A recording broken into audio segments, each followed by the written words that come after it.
Ito yung tsura niya, guys. Yan na siya. Baby walks. What's up, guys? Let's spin test po ulit for another vlog po natin. For this vlog, guys, bubuksan po ito natin. No? So, ito po ay in-order ni Mrs. sa online. Bali, sabi niya sa akin, guys, ito daw ay isang walker po, no? So, para po kay baby, okay? Alright, so ito po yung tsura niya. Ito po yung tsura niya, guys. So, ito po yung kasama niya, guys, no? So, ito yung parang kanyang upuan. Yan. Yan. May mga, ano pa, may mga laruan. Yan. Parang mushroom. Yan po. Yan, siyempre may kasamang instruction. Yan. Andayan yung mga gulong. Okay. Yan siya. So, ito yung instruction niya. So, makikita natin dito kung paano magpaangat nito, guys, no? Kasi naka-ano pa siya, naka-fold.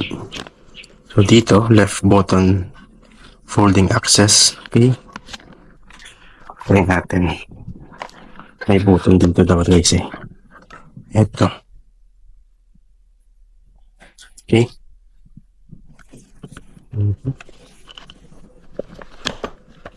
Okay. Isa. Yes. Button. Dalawa. Ito pala.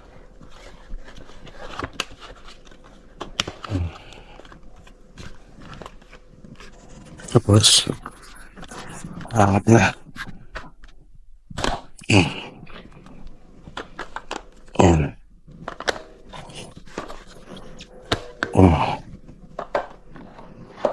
Yan po yung tsura niya, guys. Pag napaangat na po, no? Yan.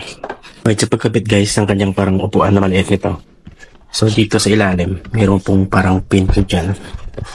Diyan lang. So, tanggalin ko muna yan kasi may lock po yan. So, yung mga maliit na parang pin. So, tanggalin yan. Tapos, ipasok dito, no? Kasi may adjustment. Yung mga button. Yan. So, dito. Yan dito parang mga lock. So, tanggalin dito. Kasi nakascroll lock to, guys. Yan. Yan. Yung isa doon, natanggal ko na. Pasok ko dyan. Tapos, lagay yung lock dyan sa ilalim. Dito sa gilid, guys, meron din dito. Maliit. Pasok lang din sa butas. Ngayon, naglalak na po yan. Right, so, lagay na po natin, guys, yung kanyang lock. Yan. Tatlo. Isa. Dalawa. Tatlo. Okay? Yan. So, kung hindi ilalabas, guys, yung parang thread, yung gawin nyo, tulak nyo po dito, no? Ilalim. Para lumabas po yung thread niya. At malagay yung kanyang lock.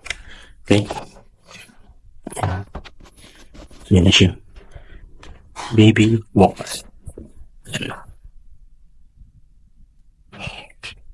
So, dito nga, yung mga laruan niya. So, kung lang naman yung case ilagay, no? Yan. So, next. Ito. Yung mga gulong mo, guys. Right, sa gulong, guys, mayroon ditong 6 na piraso na gulong. Yan. Isa, 2, 3, 4, 5, 6. Then, may kasamang parang kanyang rad, no? Yan. So, sa pag-install, dito, yung parang may ulo ng screwdriver. So, ilagay natin dito sa ilalim, guys. Yan. Diyan. Yan, pasok natin dito sa butas. Kasi dyan, sa taas, meron dyan, nalagay na, maliit na.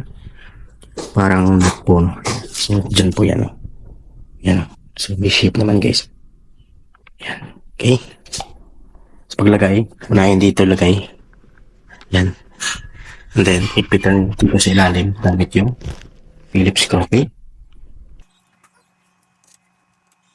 Right, sa paghigpit, guys, so wag po masyadong higpitan kasi baka hindi na po iikot, no? So yung sakto lang. Yan. Yung may play lang siya.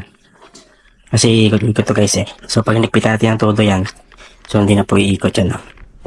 So the rest, ganun din yung gagawin po natin, okay? Right, guys, so nalagay na po natin lahat ng 6 na gulong, no? Okay. So yung picture nila isa. Diba?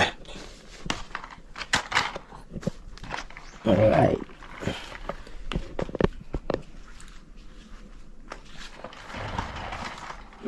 Yan.